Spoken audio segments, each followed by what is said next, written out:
This is Greg Collins, Substitute Teachers Lounge.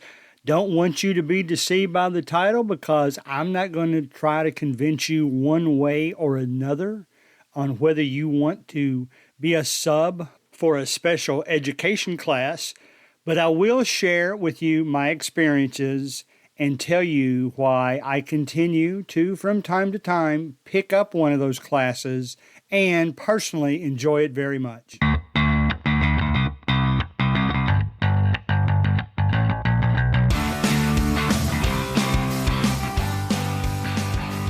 All right, it is January 8th, 2023. Let me just say something real quick.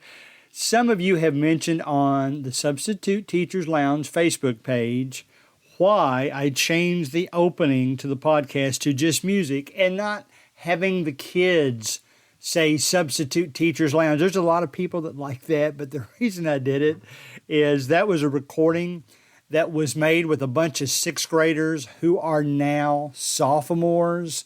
And I played it for them the other day and they laughed, but they kind of cringed at the same time. And I said, I can tell from them that it wouldn't bother them at all if I didn't play that anymore. So that's why we have a little bit different opening. So, and speaking of Substitute Teachers Lounge Facebook group, we're up to about 1,800 members. We have, I don't want to say heated, but very interesting, probably more controversial discussions on there than we would probably have, that I would bring up on this podcast. So I would encourage you to go there if you haven't already. But the reason I'm talking about this topic today, special education, is because it was brought up by somebody. They complimented me about the podcast, and then they said, would you do one on special ed? Now, of course, I don't have the credentials to be a special education teacher. I only have the credentials to be a sub for any class that needs me. But I am going to tell you perspective of a substitute teacher in special education. I will mention in our area, we don't refer to it. Obviously, the degree that you have might have an emphasis in special education.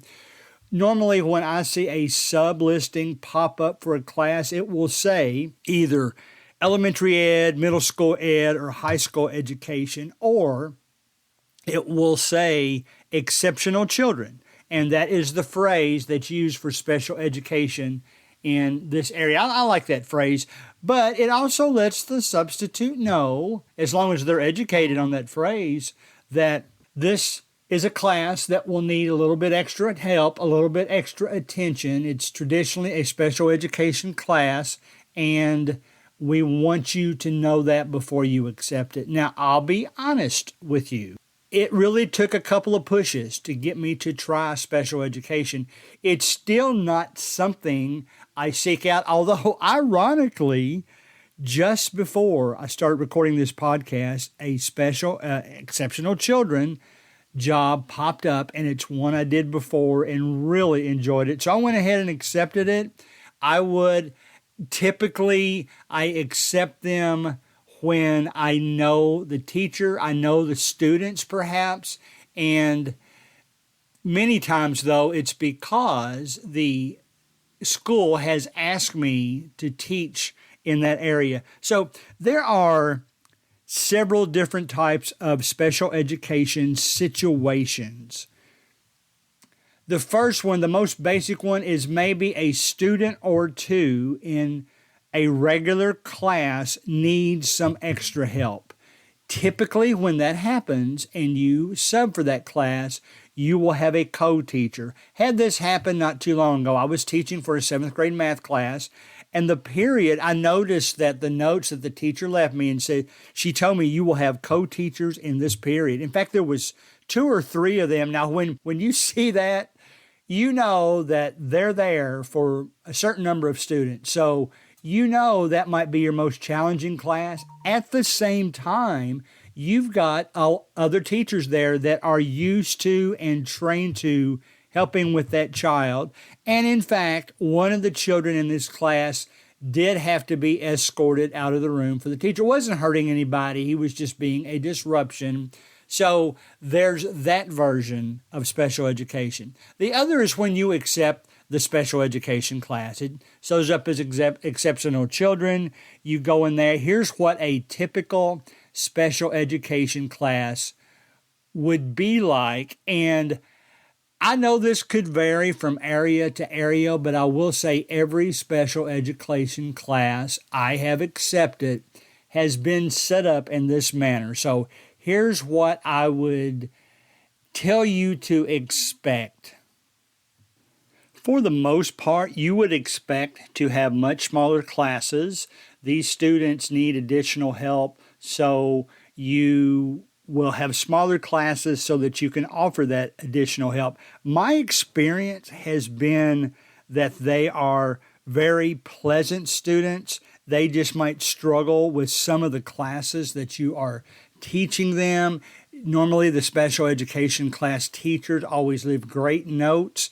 The last one I taught, and in fact, the one that I'm going back to that I just accepted, she had a class without helpers that in the first period, that was a pretty good class. I had to help them. It was a little bit bigger, but there was really no need for a co-teacher to be in there. You really didn't need it.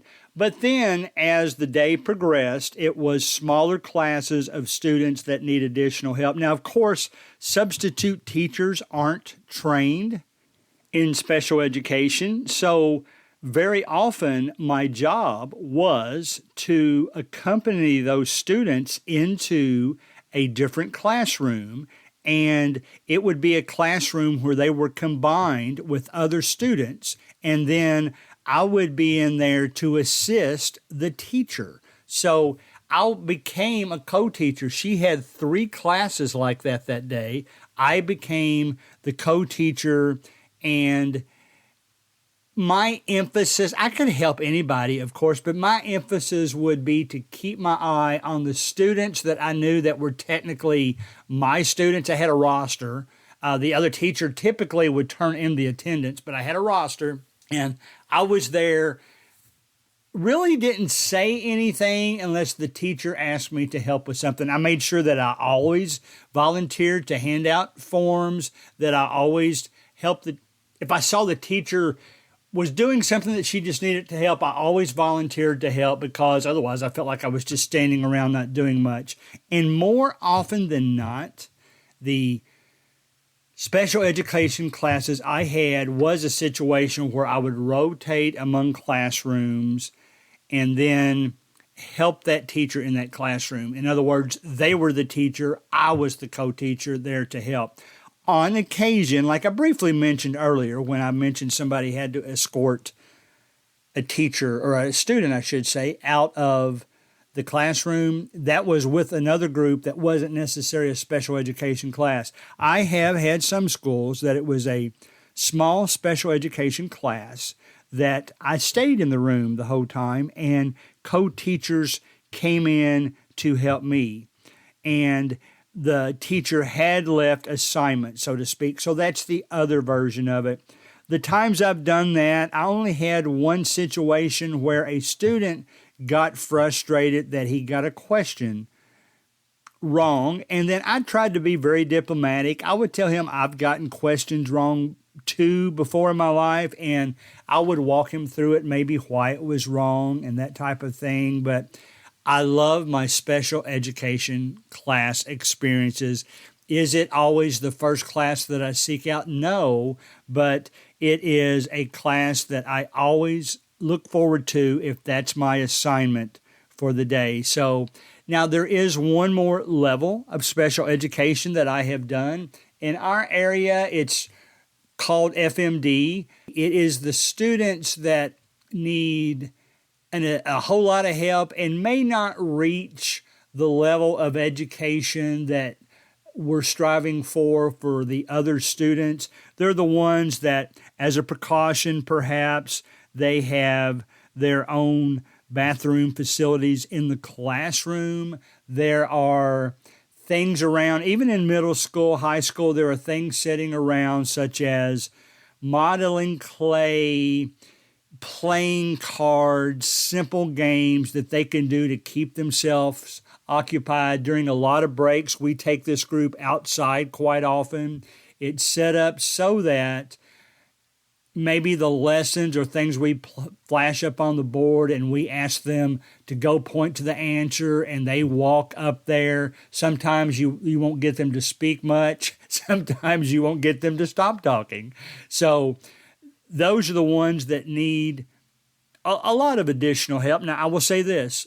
Only done that class one time. I would do it again if I was asked. So it's not by choice that I've only done it one time. You can't really tell that that's the class you're talking about if it pops up on Frontline. It still just says exceptional children. But the day I spent with them was one of the most enjoyable classes I've ever had. I became friends with those kids. Those kids needed friends. We went outside a couple of times. I played, I forget the name. You use something like a lacrosse type handle thing that you passed a ball back and forth to each other. I played cards with them. I joked around with them. And since after that happened, I made sure if I was there and perhaps in the cafeteria during my lunch period, they all eat together with their teachers, I would sit down and talk with them, and they would smile and say things like, I remember you. And that was just an enjoyable day, and I was glad I did it. So again, don't turn down a special education class, especially if you're asked specifically by the principal. I would say it even this way.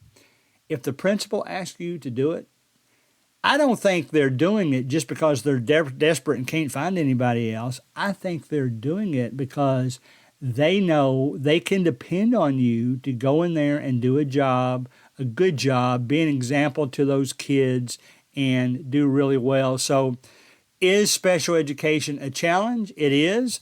I'm proud of my son-in-law. He's a special education teacher. I'm proud of a lot of people that I know as special education teachers. The ones that I have met, they really have a special place in their heart for those kids. I think you will too. I'll even say this. There's a part of me that feels like the special education classes, generally speaking, require less discipline than the other classes. And if you think about it, here's why. They're smaller.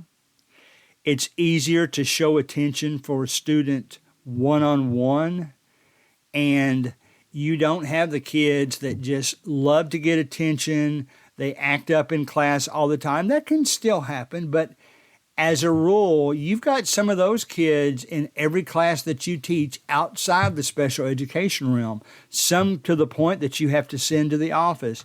Well, generally speaking, the special education classes I have been in have not been like that, and I have enjoyed the fact that I was in those classes. So, to kind of close, here's what I would encourage you to do. It's January. I hate the R word. I hate resolutions, but do this for me. And I'll tell you what, I promise I'll do something for you. I've said for over a year now that I want to start doing more elementary education. If you book yourself a special education class, I'll book myself an elementary education class. I'll be nervous about it. In fact, the things I hear coming from elementary education, not because the kids are bad, but just because they do things that are unruly and unmanageable and that type of thing. Let's make a deal. I'll try to do a class or two of elementary education. Go ahead and try that special education. Obviously, the stories I have told you about have been in middle school and high school. I've loved them. Again, I loved them enough that there's actually 2 or 3 special education teachers that when I see their name pop up, I take their class right away. Now, usually it's a class that I've already had previously in the year because I know I'm going to have the same students in there and I'm used to them and I enjoyed them, all that kind of thing. So that's the reason I take it. Maybe I wouldn't be as excited about taking it if I hadn't met the students yet, but I would still give it a shot. So that's what our lesson is today. I hope that is sufficient to, as a substitute teacher, it's different for a sub than a teacher that's been trained their whole life to teach these type of students. These type of students, they're so easy to love. They're so easy to give teaching attention to. In fact, I'll say it like this. Maybe this is the best way to close. You will be surprised, I think, how much you enjoy that special education class. So start watching for them as this new year progresses. And when you see one of the special education classes, give it a shot. I think you're going to like it. And then go to the Substitute Teachers Lounge Facebook page. And I would love for you to share your experiences on teaching that class.